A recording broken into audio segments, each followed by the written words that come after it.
The Spitfire is now legendary. It first flew in 1936, but the story began 13 years earlier.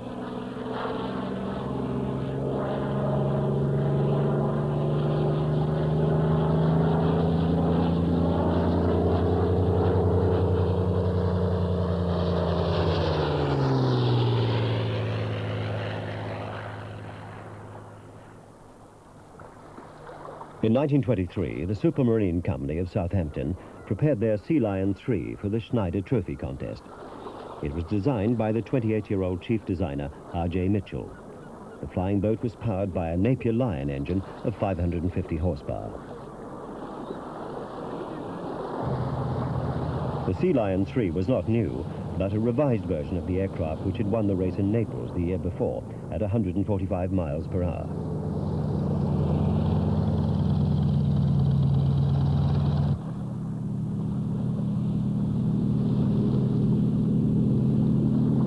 In the 1923 event, despite an uprated engine, the Supermarine flying boat was to be outclassed by the American Navy's Curtiss CR-3. This small seaplane was most carefully streamlined, and its metal propeller was driven by an exceptionally light and powerful engine. The 465 horsepower Curtiss D-12, cast in aluminium, had a very low frontal area and set new standards in aero engine design.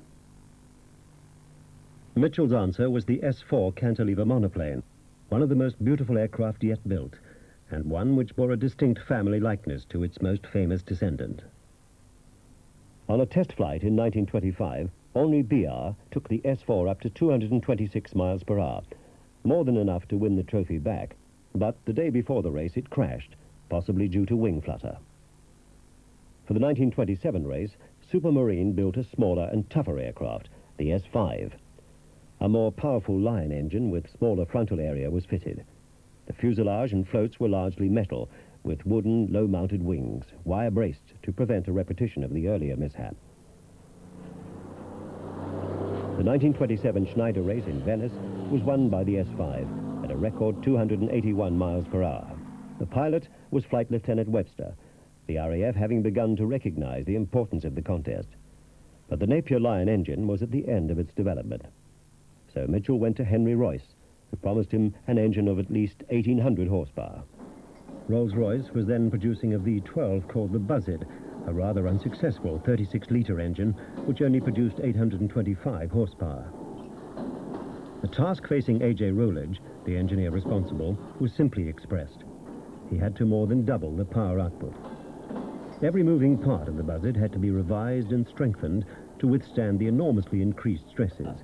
The main bearings of the crankshaft, for example, had to bear a loading of 9 tons. Within 11 months, the first 6 hand-built R engines were being meticulously assembled. To keep the weight as low as possible, extensive use was made of a Rolls-Royce alloy named hydaminium. The exhaust valves were filled with sodium to help conduct the heat away from their heads, an innovation for Rolls-Royce. The 1,800 horsepower could now be contained. Its source lay in the then new technology of supercharging. The centrifugal blower compressed the mixture to a manifold pressure of 13 pounds per square inch above atmospheric, and new anti-detonation fuels had to be researched. Petroleum chemists devised a brew of 78% benzol, 22% aviation spirit, and a trace of tetraethyl lead, which the supercharger fed to the engine at over 3.5 gallons a minute.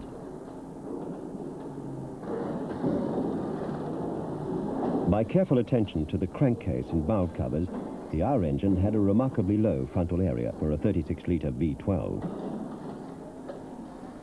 In May 1929, the engine was placed on the test bench. The transformation from the 900 horsepower Buzzard that Rolls-Royce could not sell to the R engine that could win the Schneider Trophy was complete. The test runs were staggering. 1,900 horsepower from an engine which weighed only 1,500 pounds. No existing engine could compete. As the engines were being tested in Derby, at Southampton, the new S6 was ready for the first of the special power plants. To reduce drag, the fuselage was as narrow as possible, the maximum width being that of the supercharger. It was a tight fit, And rather than lose the advantage of such low frontal drag with conventional radiators, Mitchell had devised a novel cooling system. Most of the wing surfaces were used to dissipate the great heat of the engine, and this meant putting the 160-gallon fuel tanks into the floats, which also improved stability during the takeoff. Very large quantities of oil were used too. The tank was in the fin, where some heat could be lost, and the oil circulated through radiators along the seaplane's sides. Thus, the problem of cooling the 1900 horsepower engine was solved with the minimum of drag. The question posed was, would it all work in practice? The S6 was larger and heavier than the S5, but at Calshot, the team was confident it could meet the challenge of the scarlet-painted Italian Macchies.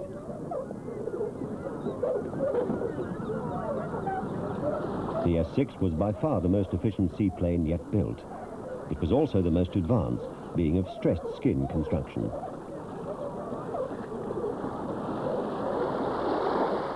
Promptly at 2 p.m. on the 7th of September, the 1929 Schneider Trophy contest started. Flying Officer Waghorn's S6 won the race at an average speed of 328 miles per hour. The Italian Macchies had engine trouble, and two were forced to alight before the finish.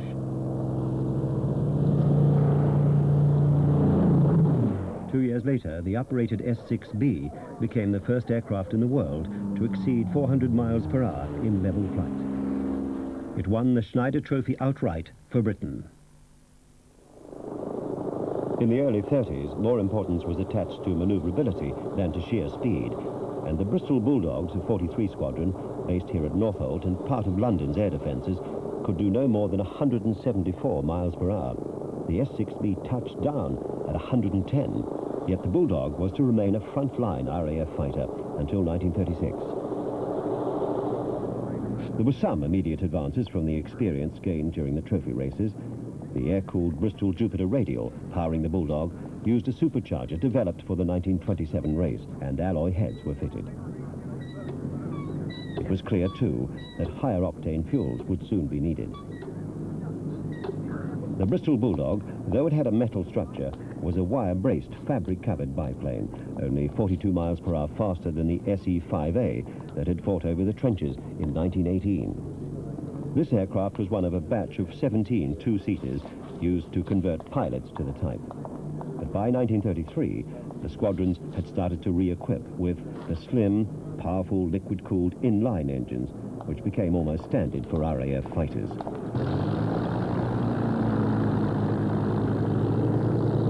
These Hawker Demons, designed by Sidney Cam, were a two-seat fighter variant of the Hart-like bomber, which in the 1930 air exercises had shocked the air staff by outperforming the defending interceptors.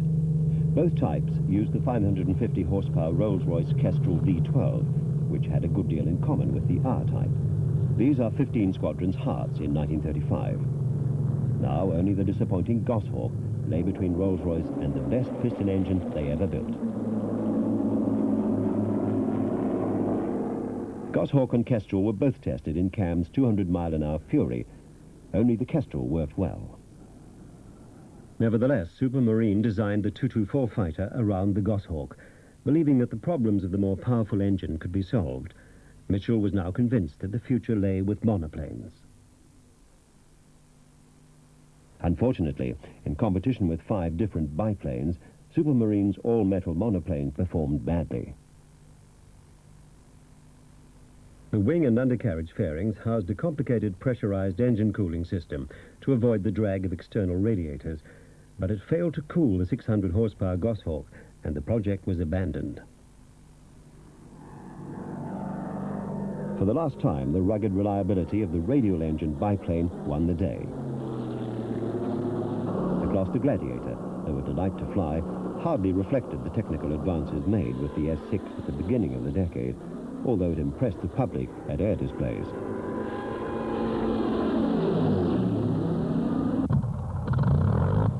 In Germany, a more convincing demonstration of technological advance was being carefully stage-managed.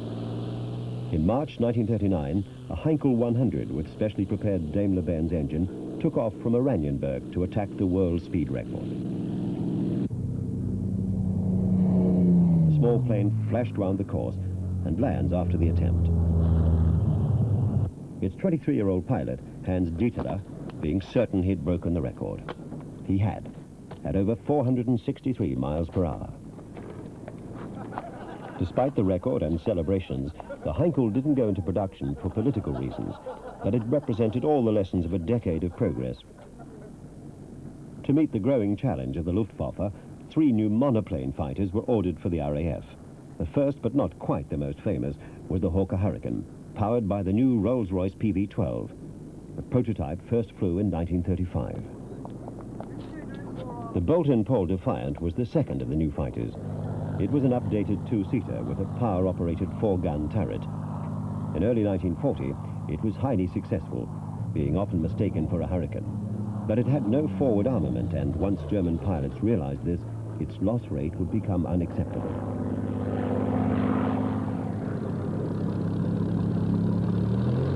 The third, the Spitfire, was the fighter which was destined to epitomize the spirit of a nation at war. It was first flown at Eastleigh, near Southampton, on the 6th of March, 1936, the pilot being Mutt Summers. At that time, the aircraft was simply known as F-37-34. No one can now say when the name Spitfire was officially adopted. The chief designer, Reginald Mitchell, was then desperately ill with cancer. He would not live to see his aeroplane fight, but the experience gained with the Schneider seaplanes and the 224, together with the then new PB-12 Rolls-Royce engine, provided an exceptionally beautiful and efficient fighter, which must surely, even on those early test flights, have convinced him that he'd created a great aircraft. Though it's doubtful if Mitchell, or indeed anyone else present, could have foreseen just how great the Spitfire was soon to prove to be. Mitchell died in 1937, and the chief draftsman, Joseph Smith, would see the Spitfire into production. A year's design work went into adapting the structure of the prototype into one that could be readily produced. The Spitfire was the first British all-metal stressed skin aircraft to be put into quantity production. It was not, when compared with the fabric-covered Hurricane, an easy airframe to construct. The workforce available to Supermarine was only 500, and in addition to the Spitfire, the firm was also building Walrus and Stranraer flying boats. The Spitfire, in common with other wartime aircraft, was largely hand-built in mass production numbers. The first contract was for 310 aircraft at 4,500 pounds each. The alloy skin was flush riveted to reduce drag and formed a light, immensely strong, rigid airframe capable of withstanding 10 G. Final assembly of the early Spitfires was at Eastleigh. It was very much a manual operation, the major units being hand-fitted, relying on the accuracy of the jigs and a high standard of manufacture. In 1938, the all-male labor force was composed of skilled craftsmen who'd served long apprenticeships, a situation which the war would radically change. The fighter was built around Rolls-Royce's PV-12, which was now named the Merlin.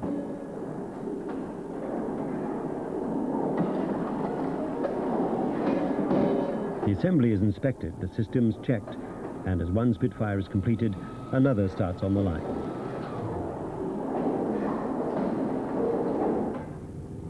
The first RAF squadron to equip with Spitfires, number 19, received its aircraft in June 1938, and a new shape was seen over the English countryside during those last months of peace.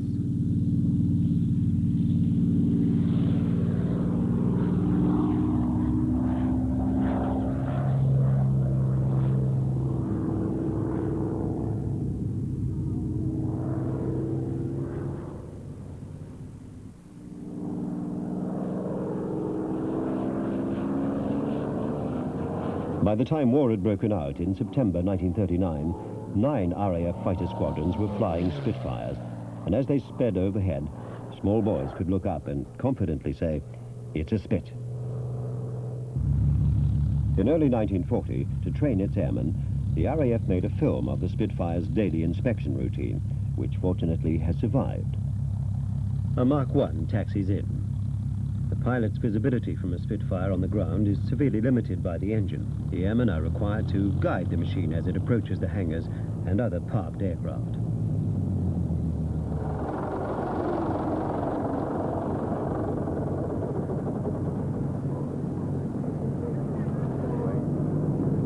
When this aircraft was engaged in the Battle of Britain a few weeks later, the refuelling and rearming would be a good deal less measured and leisurely.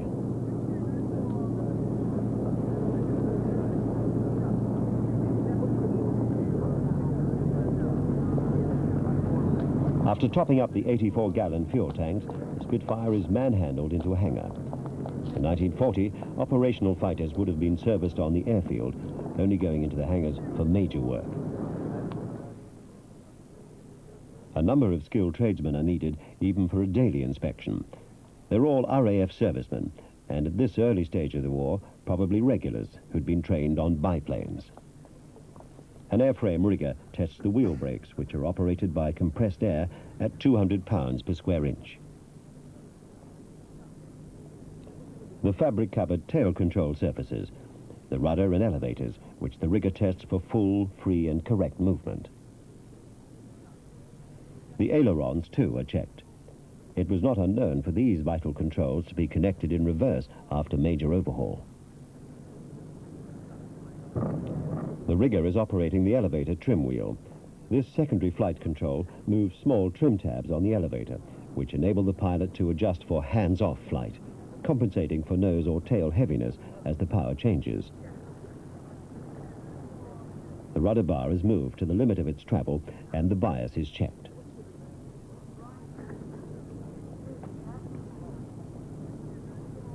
The Spitfire-1's landing flaps, like the brakes, are operated by compressed air and can only be either fully down or up. The wheels are normally retracted by hydraulic power from an engine-driven pump, but this lever releases an emergency supply of carbon dioxide to the undercarriage. The radio on early Spitfires was tuned mechanically by a cable linkage from this control box. This Spitfire is fitted with the TR-9 HF radio, which was standard throughout the Battle of Britain. Many TR-9s were fitted with pipsqueak, an automatic timer which switched on the transmitter for 14 seconds in each minute to enable DF stations to track individual aircraft. HF radio was to remain in service until late in 1940, when a VHF set, the TR-1143, was issued.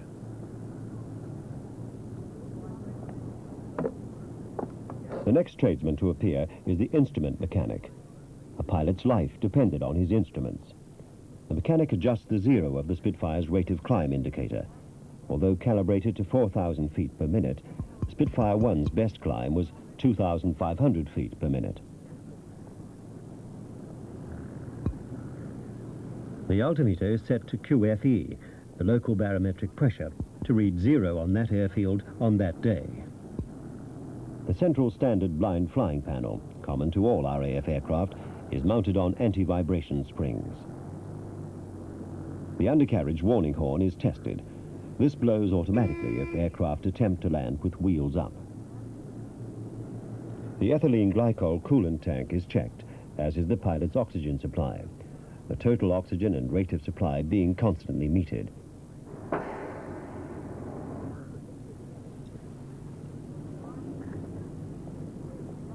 Once oxygen became a standard fitting, it didn't take long for aircrew to discover that a few deep breaths of it were an instant cure for a hangover. The mechanic checks the time, adjusts the clock, and winds it.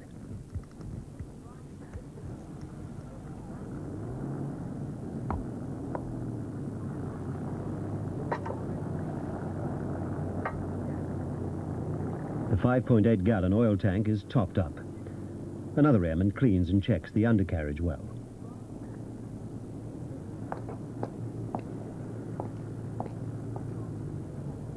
When this film was shot just before the Battle of Britain, the reflector sight was still top secret.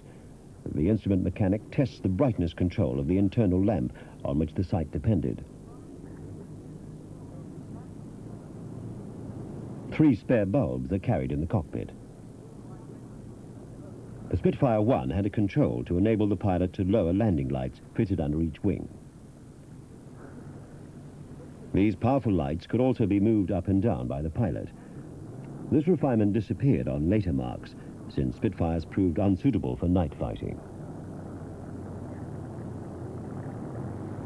The fitter ensures that the fuel filler cap is secure. Next, the fuel gauges for the two internal tanks. One contained 48, the other 37 imperial gallons.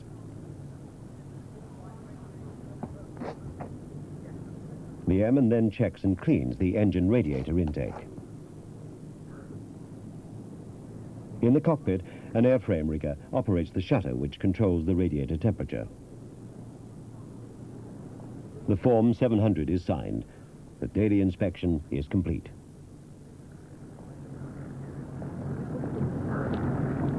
This Spitfire bears the code of number 609, West Riding Squadron. 609 was to be heavily engaged in the Battle of Britain, based at Middle Wallop and Warmwell.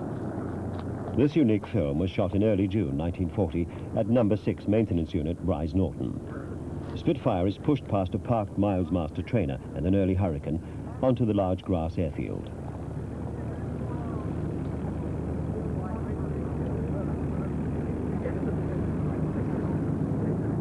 The light weight, 5,820 pounds, of the Spitfire-1 is evident from the easy way the 5-man handling crew turned the aircraft into wind for an engine run-up.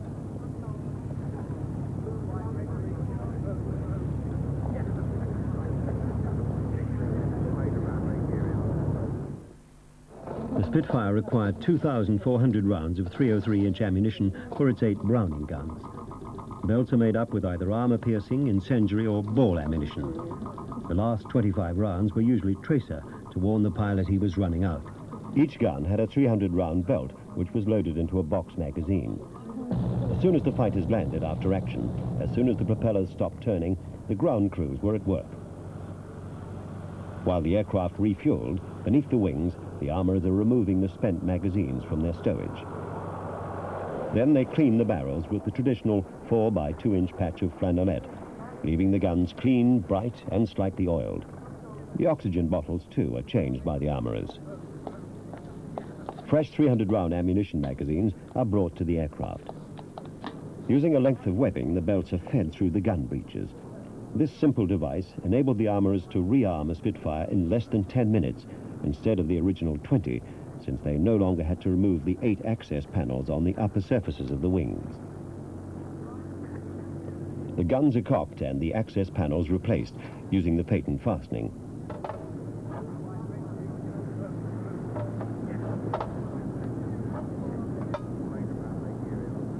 As any ex-armourer or rigger will recall, not all panels went back as easily as this one. The Spitfire is now armed and ready to fight.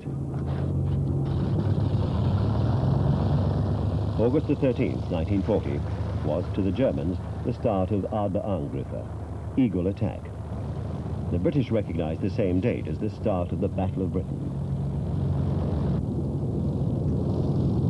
The order to the 3 attacking German air fleets was simple: destroy the RAF.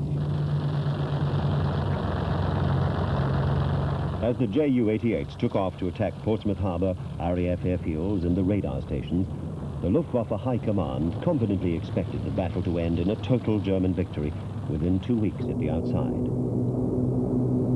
There was ample reason for the Luftwaffe's confidence. They'd already defeated the Polish and French air forces. They now had no fewer than 3,500 aircraft ranged against the RAF's 1,065 fighters. But the German order of battle included the obsolescent Dornier 17s, which had performed well enough in Spain and against moderate fighter opposition over Poland and France. Now, their defensive armament was to prove woefully inadequate. Also prominent were large numbers of Messerschmitt 110 twin-engine destroyer fighters, whose task was to entice the British fighters into battle and shoot them down. The 110, though heavily armed with forward-firing cannon, was slow, cumbersome, and poorly armed against stern attack. The Me-109E was the main opponent of the Spitfires and Hurricanes. This one is flown by the Luftwaffe ace Adolf Galland, then the CO of the fighter wing, JG-26. The 109E was faster than the Hurricane, the equal of the Spitfire. With its fuel-injected engine and cannon armament, it was a deadly fighter. The massed formations of German bombers attacked each and every day during that hot, long summer of 1940.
Day after day, throughout the summer of 1940, the fighters that survived the battles returned to their small grass airfields in southern England.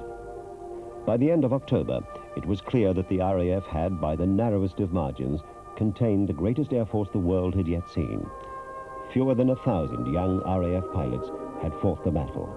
451 of them were dead. 915 of their aircraft lost. The Germans, who'd fought bravely too against mounting losses, had, according to the Luftwaffe's own post-war figures, lost 1,733 aircraft, mainly bombers, to the fighter pilots of the RAF. The invasion of Britain, the reason for the battle, was postponed indefinitely.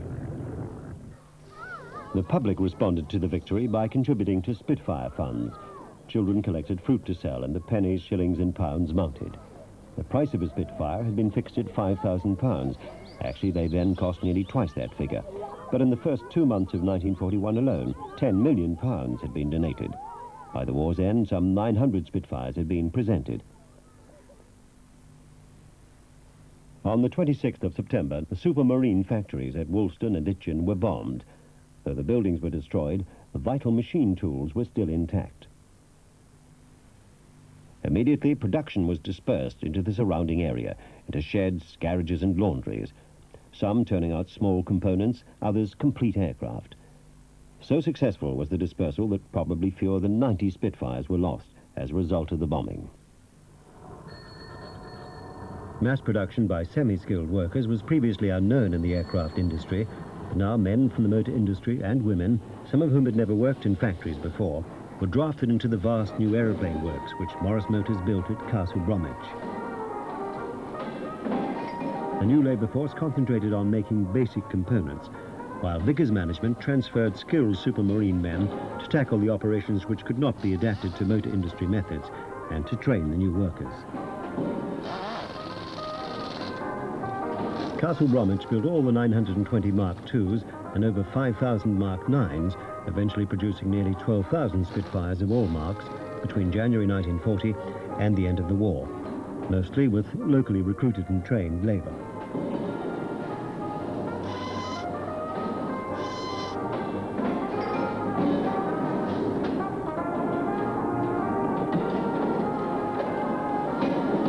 At the end of the line, the armament is fitted. Until 1941, almost every Spitfire had been armed with 4 303 Browning machine guns in each wing. This arrangement of the 8 guns became known as the A-wing. Removable flush-fitting panels in the upper surfaces gave access to the breeches, and the 300-round boxes of ammunition for each gun were fitted from below. Although the aircraft carried 2,400 rounds, the weight of shot from a typical burst was only 8 pounds, which proved inadequate. So the 2 inboard 303s were replaced by a 20mm Hispano cannon under a bulged fairing, which was detachable, like the gun panels. Spitfires with the B-wing gun arrangement carried 600 rounds of 303 ammunition in the outer bays and 120 rounds for the cannon. Most Mark Vs were fitted with the universal or C-type wing. The designation referred only to the gun arrangements. The wing itself might be normal, occasionally extended or clipped. The armament in each wing was either 4 303 Browning machine guns or 2 Brownings and a 20mm Hispano cannon, which was now belt-fed with 120 rounds. Alternatively, the newfound reliability of the Hispano allowed the C-wing to be armed, if required, with 2 20mm cannon by removing all the machine guns. The C-type universal wing was fitted to a number of later Marks.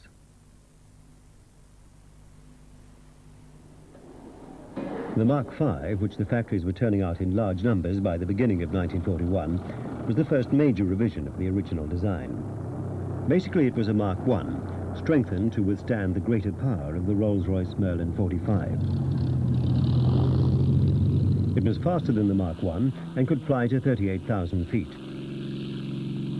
By the end of the year, almost all the day fighter squadrons were equipped with Mark Vs. The squadron armourers now had a new gun and ammunition to deal with, the cannon.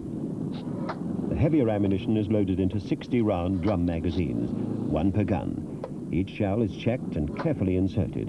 A damaged or incorrectly loaded round could jam the cannon. The magazines for the B-Wing's 303 Brownings were now of a later type, containing 350 rounds per gun. After a sortie, the rearming of the cannon-armed Spitfire-5s, unlike the Mark I's, required the armourers to work above and below the wings.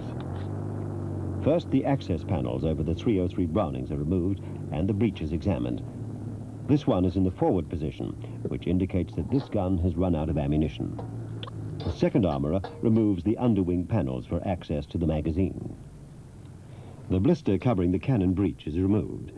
This armourer has his screwdriver on a lanyard, it being all too easy with frozen fingers to drop it, losing vital time. Working as a team, the armourers next pull the Browning breech blocks to the rear position in order to clear the ammunition belts. A special tool is used in this official film. In practice, armourers often use their forage caps. The cannon cocking valve is opened so that the empty magazine may be removed.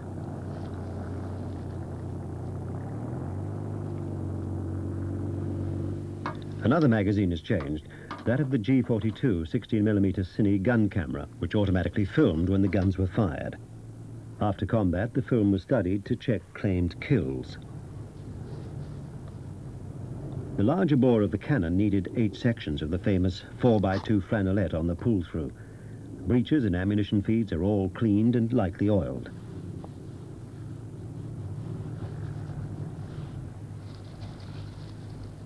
A loaded cannon magazine is carefully fitted and secured. The drag-producing bulges were to remain on all cannon-armed Spitfires, a legacy of the original design, which had not foreseen such heavy armament.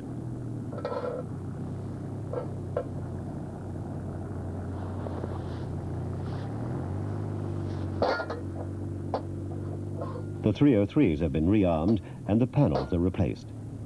Armourers are also responsible for the varied recognition cartridges in the coded colours of the day. Finally, self-adhesive fabric patches are stuck over the gun ports to prevent mud entering on takeoff from grass airfields and to keep the guns from freezing at altitude. The cannon, too, require protective measures to keep them out of trouble.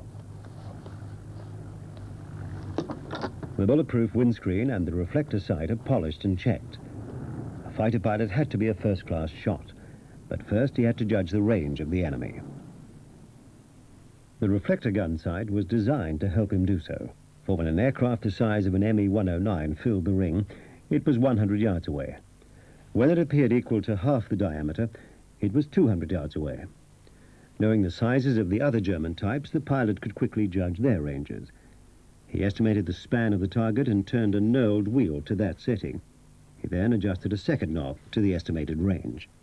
This varied the gap between the two lines in the sight, and when the target filled the gap, it was at the optimum range.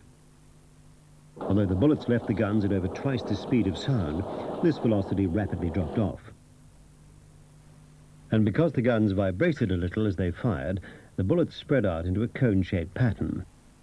The 8-gun Spitfire would fire about 480 rounds in a typical 3-second burst. But at 400 yards, the density of hits would be no more than 7 or 8 per square foot. As well as slowing down and spreading out with range, bullets drop due to gravity, over 5 feet at 400 yards.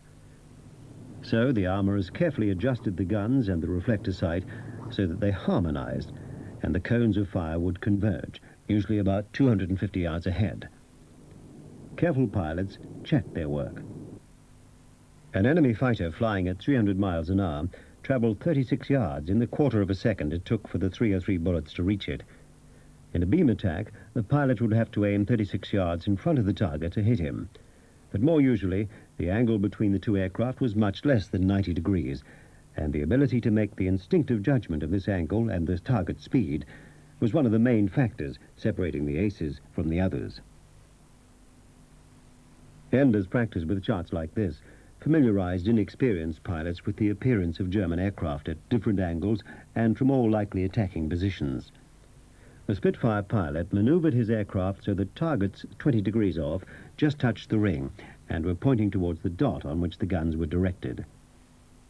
Targets 10 degrees off were placed halfway between the ring and dot. At 5 degrees off, they should be even nearer the dot center. The Messerschmitt in this diagram is correctly positioned in the ring. But this shot will miss. By 1942, the much improved gyro gun sight was introduced. It retained the familiar ring and dot as a standby, but had a second ring of 6 diamond-shaped dots projected on the screen beside it. The diameter of this ring was controllable by the pilot, who twisted the throttle grip until this pattern just circled the span of the target. The sight automatically computed the range and deflection of the enemy, even in a tight turn.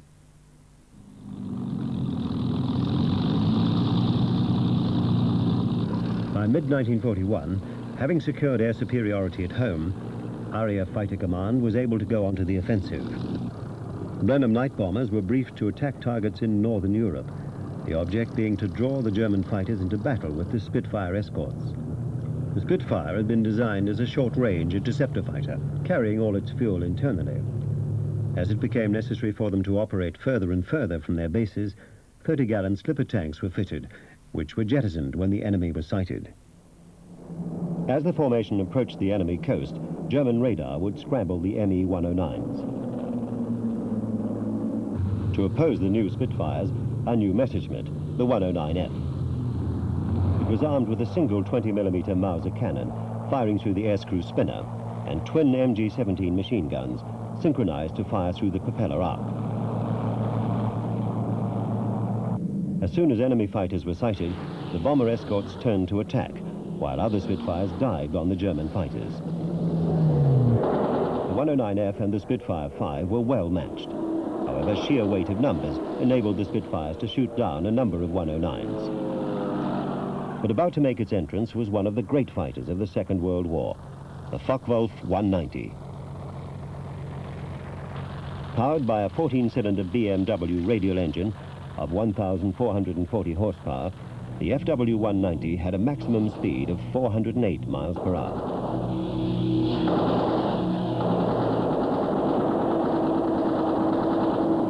Spitfire 5 was outclassed. Mark 5s were modified by removing the wingtips to reduce drag, and by fitting a smaller impeller, which reduced the power demands of the blower. The result was the faster LF5, which could equal the 190, but only at low altitude.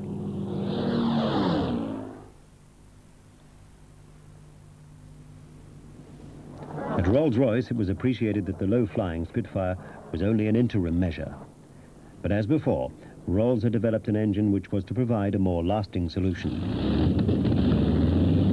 A new supercharger had been fitted to give bombers a better high-altitude performance. If the longer engine could be fitted into the Spitfire, it would transform the fighter. A preserved Mark 9 shows how it was done. The nose of the Mark 5 was lengthened and the engine fitted tightly under the cowling. To absorb the greater power, a 4-bladed propeller was fitted. Beneath the oil tank, the air intake, which was increased in area. But the main recognition feature was the addition of a second radiator under the port wing. This was the main engine cooler, and it now had automatic shutters.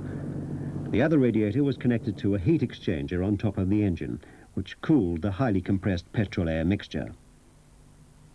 Air was forced into the twin-choke carburetors by the forward speed of the aircraft. The 2 impellers boosted the mixture pressure. The intercooler halved its temperature, and a powerful charge reached the cylinders. The 1,700 horsepower 61 was 70% more powerful than the original Merlin, giving the 9 a top speed of over 400 miles per hour.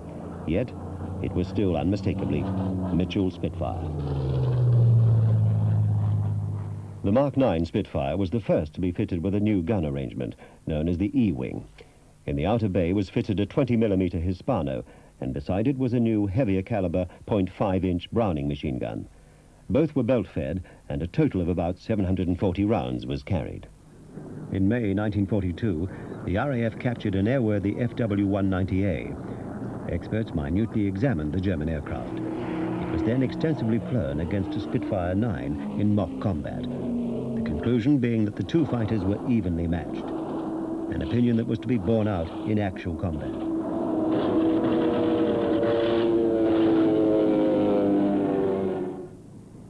By the end of 1943, Joe Smith knew that with the 60 series, the Merlin was at the end of its development. A new Rolls-Royce engine, the 37-litre 2,000 horsepower Griffon, was fitted to the Spitfire 12s and 14s. Just in time to counter the menace of the V-1 flying bomb. The Mark 5s, now outclassed in Northern Europe, were still in frontline service overseas.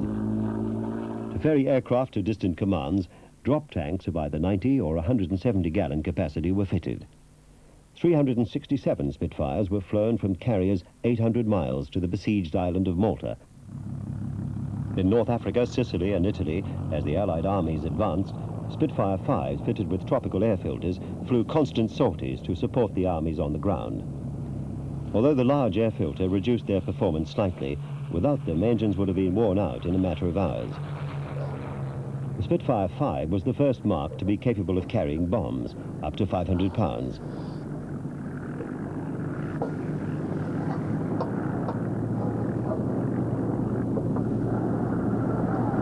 Thus armed, Spitfires successfully attacked transports and pinpoint targets at very low level, a role never envisaged by R.J. Mitchell. When one considers that many of these aircraft were converted Mark 1s, the excellence of the original design and construction is apparent. In 1943, the wheel turned full circle, as 3 Spitfire 5s converted into seaplanes were test flown in Egypt, recalling the Schneider Trophy 12 years earlier. There was another nautical role for the Spitfire. 6 squadrons of Mark IIs were used for air-sea rescue, dropping dinghies to downed aircrew, who were picked up by a supermarine walrus. The walrus, known to the service as the Shankbat, was a distant cousin of the Spitfire, being a descendant of Mitchell's Sea Lion. Spitfires have been used for photo reconnaissance from Mark 1s to the widely used PR-11. This 11, serving with a Canadian unit, is loaded with its oblique F-24 camera set 13 degrees downwards. The PR-11 had a range of 1,340 miles, which required the oil tank to be enlarged to 13 gallons. This, one of the great PR shots of the war, revealed the existence of the German radar at Bruneval. This photograph of the Möhne Dam, after the famous raid, was taken from a PR-11 of 542 Squadron. Vertical cameras shot through 2 ports beneath the fuselage. The cameras were offset to provide overlap coverage. The Griffon Engine 19 was the final PR Spitfire. The Spitfire proved remarkably adaptable. There was one role, however, in which it was to prove flawed, as a naval carrier-borne fighter. In June 1941, the Seafire-2, a naval version of the Spitfire 5, entered service with the Fleet Air Arm. Seafires participated in Operation Torch, the Allied invasion of North Africa, and also supported the landings at Salerno in September of 1943. It would, however, be fair to say that when compared with the excellent American fleet fighters, the Seafire was at a disadvantage.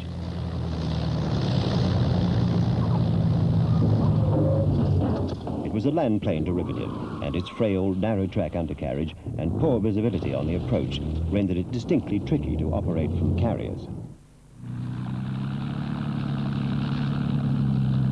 In late 1944, operating from captured airfields, Griffon-engined Spitfire 14s take off. These aircraft were among the last Spitfires to operate in the European war. The development of the Spitfire over 13 years of continuous production was matched by Rolls-Royce's achievement with the Merlin and Griffon engines. The story is reflected in the changing outline of the aircraft. The Merlin 3 only gave 890 horsepower at takeoff. An improved supercharger gave the Merlin 45 nearly 350 horsepower more, which the tropical filter slightly reduced. The 2-stage supercharger doubled the power at altitude and gave the Mark 9 just over 400 miles per hour. The Griffon engine was 9 litres larger, but frontal area only increased 6%. Adding a 2-stage supercharger lengthened the nose of the Griffon engine 14 and PR-19. Over 2,000 horsepower propelled the Mark 22 to 450 miles per hour. The fin and rudder of the Spitfire changed too to contain the increased torque and to maintain stability. The area of the tailplane remained unaltered until the very heavy Mark 22. From first to last, the wartime Spitfires appeared unmistakably Spitfires. There were eventually no less than 32 distinctly different Spitfires and 9 marks of sea fire, not to speak of innumerable field modifications and adaptations, propelled by many different versions of the 2 principal engines, the Merlin and the Griffon. Yet the fundamental soundness of Mitchell's design, particularly the design of the thin, strong wing, which remained the same in outline and basic construction until the Marks 21 and 22 of 1944, stamps every variant with his particular engineering genius. Of the 18,298 Merlin engine Spitfires produced, very few now remain airworthy. This is one of them. Its hours are carefully husbanded, and only a very select band of pilots allowed the privilege of flying it. Before takeoff, the pilot checks the aircraft visually.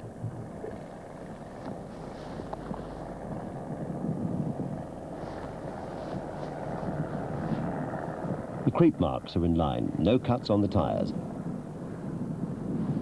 The 4-bladed propeller has no nicks or fluid leaks. The condition of the elevators is carefully examined. Any distortion will make the Spitfire very difficult to control. The rudder must have full unrestricted movement. Trim tab neutral and hinge play satisfactory.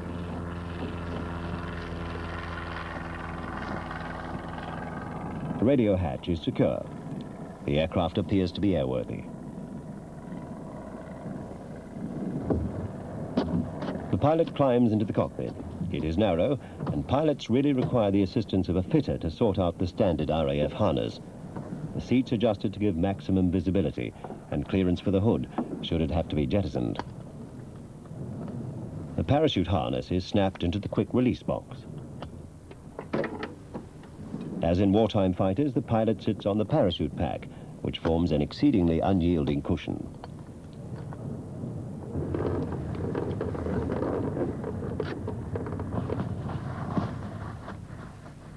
Flying gloves are donned to give a secure grip on the controls. The gloves are thin enough to operate small switches, thick enough to give some protection from a cockpit fire. Indicator switch on, undercarriage selector down. Fuel, 37 gallons in the lower tank. Pilot's door shut and latched. Hood open for takeoff and locked. Final check, full, free and correct movement. Rudder bias wound to fully right for takeoff to counter the Spitfire's swing due to torque. Elevator trim with half fuel is set 1 division nose down. The ground accumulator is plugged in, ready for engine starting. Air pressure sufficient. Brakes on. Parking catch locked on. Fuel cock on. Starter and booster coil buttons uncovered. Magneto switches off. Throttle set, ½ inch open. Propeller constant speed control, fully forward. Idle cutoff, checked fully aft. The wobble pumps operated to pressurize the fuel lines until the fuel pressure warning light is out. The Kai gas primer is unscrewed. On a cold day, up to 7 strokes are needed. The 2 ignition switches are switched on. Contact.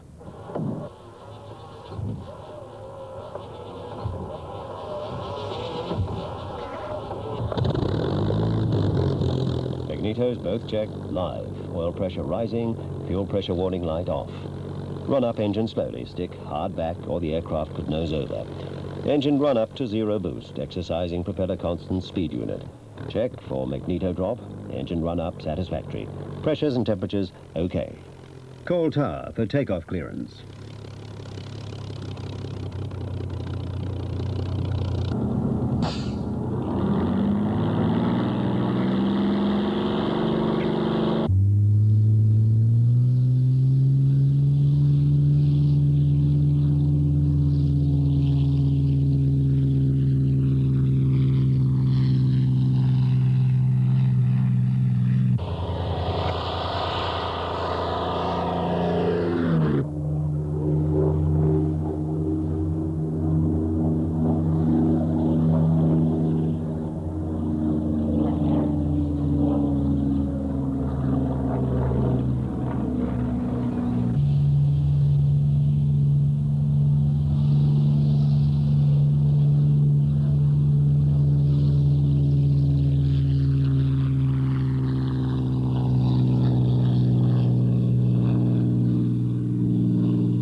Nearly 50 years after the first flight, a small number of preserved Spitfires perpetuate the legend of this, the most famous of fighters.